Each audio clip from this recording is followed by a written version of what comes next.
मानव अपने जीवन में पंच आग्नि तापता है। पंच आग्नि तापने का मतलब पता है? 5 बार उसके जीवन में मृत्यु के समान कष्ट आता है और वो उसको पार करना ही पड़ता है। ये शास्त्र आज्ञा है। 5 बार उसके जीवन में, पूरे जीवन काल में 5 बार ऐसी स्थिति आएगी कि मृत्यु से भी ज्यादा गया गुजरा उसका समय आ जाएगा और वो उसको पार करना ही पड़ेगा। उसको बोलते हैं पंचाग्नि तापना। कर्ण के जीवन में वो ये 5वीं अग्नि थी। पहली अग्नि कब आई? बोले जब जन्म लेते ही मां ने उसको खुद से दूर कर दिया, सहा कर्ण ने। जब बड़ा हुआ तब उसको पता चल गया कि कुंती मेरी मां है, तो कभी कभी कुंती से आशीष लेने के लिए जाया करता था।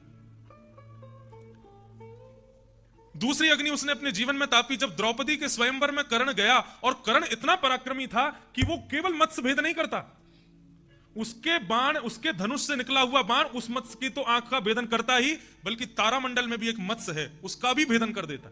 और यदि उसका भेदन हो जाता तो प्रलय आ जाती। इसलिए भगवान ने ऐसी लीला रची कि कर्ण को स्वयंवर में प्रवेश ही नहीं करने दिया। पराक्रमी होते हुए भी कर्ण को वहां नहीं आने दिया गया। बोले तुम्हारी जात पात का कुछ पता नहीं है, निकलो यहां से बाहर। दूसरी पंचाग्नि तापी। तीसरी पंचाग्नि तापी जब रणभूमि में प्रवेश कर रहे थे तो ऊपर कुंती खड़ी थी। पहले अर्जुन निकला, अर्जुन ने प्रणाम किया, कुंती ने आशीष दिया, विजयी भव।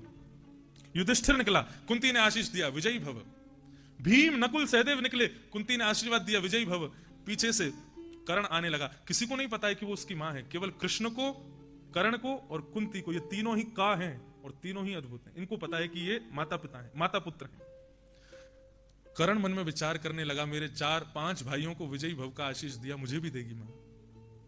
और जैसी रणभूमि में प्रवेश किया, अपनी मां की ओर हाथ जोड़ करके प्रणाम करता है, मां मैं युद्ध करने जा रहा हूं, मुझे आशीर्वाद दो। कुंती के हाथ कांपने लगे, कैसे कह दूं विजयी भव? कुछ नहीं, बस हाथ ऊपर करके आशीर्वाद दिया। तब कर्ण के नेत्र सजल हो गए कि आज भी मुझे अग्नि तापनी पड़े। मेरी मां ने मुझे विजयी भव का आशीष नहीं दिया। ये कैसा माता पुत्र का प्रेम है। और अब पंचाग्नि तापने के लिए 5वां अग्नि जब इंद्र सामने ब्राह्मण का रूप धारण करके खड़ा और कहता है कि अपने कान के कुंडल और कवच मुझको दे दो, जिससे कर्ण बचेगा, वही मांग लिया।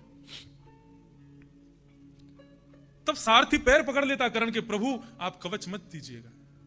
तब कर्ण अपने सारथी से एक बात कहता है, बोले सामने देख, तू क्या सोच रहा है, इंसानों से लड़ाई हो रही है हमारी? नहीं। इंसान नाराज हो तो उसको मारा जा सकता है, लेकिन यहां अर्जुन के रथ के सारथी के रूप में देव है। देव नाराज है, उसको कैसे मनाऊं मैं? ये कवच होते हुए भी मरना तो मुझको पड़ेगा। तुरंत अपने कानों के कुंडल नोच करके दे दिए, कवच यहां से फाड़ करके दे दिया, प्रसन्न हो गया, बोले मृत्यु तो मेरी होगी।